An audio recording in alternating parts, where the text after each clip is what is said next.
Hey everyone, it's Jack from Cultaholic.com, back again with another big news update from the world of wrestling, and also a little bit of news from the world of MMA as well. How exciting, how thrilling. Also, some news of Raw and a slight change, kind of, to the general procedure of how Monday Night Raw is timed on television. I'll explain more in a little bit. And also, finally as well, a big title match has been announced for NXT TakeOver WarGames with a special stipulation as well. Let's crack on and let's take a look at all of the news. So, CM Punk's next moves in the world of mixed martial arts have been announced, but it's not a new fight. He's not taking a third opponent. Instead, he will be in a commentary role for CFFC 71, which is taking place on December 14th and will be broadcast on UFC Fight Pass. Now, obviously, a lot of figures in the MMA world have been very critical of CM Punk, not only for kind of throwing himself in at the deep end at an older age with limited experience and that sort of thing, and for maybe getting a spot on the card due to his name value rather than his ability, I guess. He's still managed to plug away and secure himself another spot in the MMA world, which I guess is his passion now. This is a commentary role which I think everyone will agree is far more suited to CM Punk than actually getting in the octagon and fighting. Now, this is for CFFC, obviously not for UFC itself, but it seems to be a UFC affiliate given the fact that it's been broadcast on Fight Pass.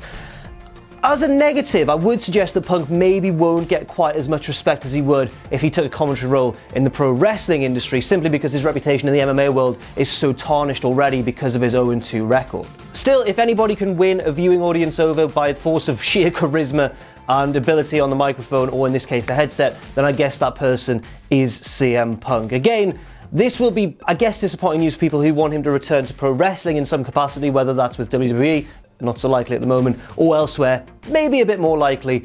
It is disappointing news given the fact that he still seems to be chiefly concerned with MMA, but at the same time, you never know what's going to happen in the future. Let's just all chill out. Some of us might not even want CM Punk back. I do.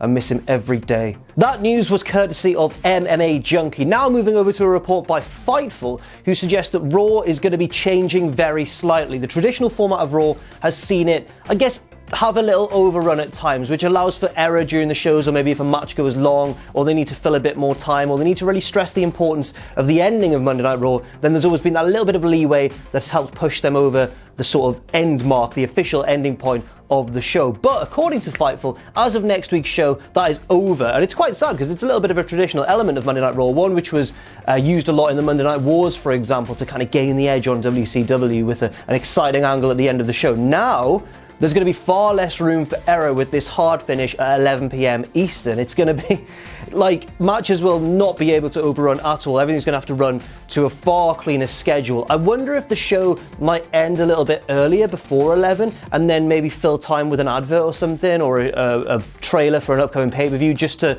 kind of cut all risk of the show overrunning whatsoever. Because if there's anything we don't want to see, it's, I guess, Raw going to black just as something important's happening after the main event. All In, it nearly happened there, of course, on Fight TV, but they managed to get the show out of the way and done just before the end of it. So it's going to be interesting to see how this changes the format of Raw. I'd suggest maybe promo segments will be cut a little bit shorter, or we know how sports entertainment works, maybe even the matches will be cut a little bit shorter. Who knows? They've got 3 hours to play with still. They can still fit a lot of stuff in. And finally, a big title match has been announced for NXT TakeOver WarGames II. The card for NXT TakeOver WarGames looks absolutely fantastic, in my opinion. Could be right up there with the best takeovers of all time. Obviously, the past few have been absolutely high quality, amazing, critically acclaimed shows. My favorite personally was New Orleans, but looking at the card for WarGames, it could be just as good. It looks very, very strong, especially with this recent addition to the NXT Women's Championship match between Shayna Baszler and Kairi Sane. Baszler obviously won the title back from Sane at Evolution, defeating her with a little bit of help from the 4 horsewomen of MMA, or 2 of the 4 horsewomen, the 2 that aren't Ronda Rousey and Shayna Baszler.